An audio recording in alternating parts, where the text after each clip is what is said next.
This is the hand crank cream separator from the Ukraine. When you first get your separator, the first thing you want to do is fill it with a cup of lightweight oil and close it back up. Then you want to take apart the separator and wash all of the parts in soapy water and dry them. Once you've gotten it taken apart, it can be kind of intimidating, but here we're going to reassemble the drum, which is the shiny spinning silver part that does all the work. This is a plastic insert that goes in what is the lid of the drum. It lines up with a little slot, and that is the set screw for adjusting how much cream to milk you'd like. We keep ours flush so that it can come in and out easily, and it happens to work out perfectly for a Jersey cow's milk. The tool adjusts the set screw.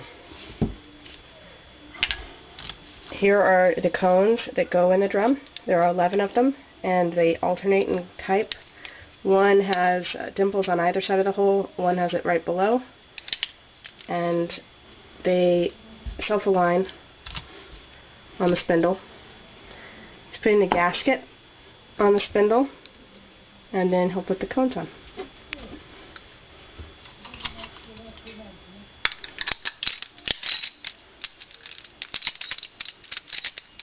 They all fall into place.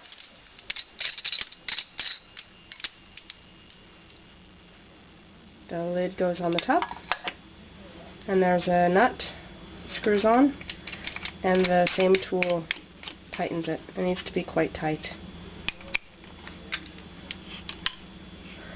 Here the assembled drum just sits on top. It spins. Next are the spouts. The one for milk has a larger hole. Sits right on top, and you turn it towards whatever bowl you're collecting your milk in. The cream turns towards your jar or bowl for cream. There is a funnel, sits right on top. There's a little slot that aligns with the spout. Right there. And there's a float. Float's very important.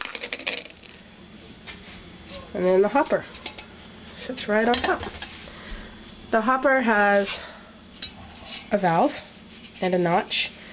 If the valve is pointing towards the notch, the pointy part of it, it's open. Anything else is off. You want it off when you pour your milk in. And that's the assembled cream separator.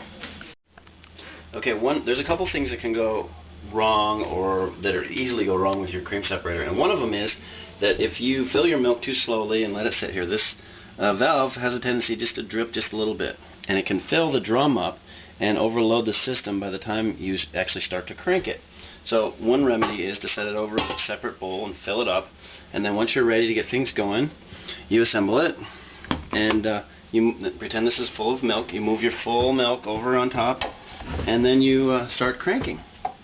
And the other thing that can cause problems is if your drum is not tight enough,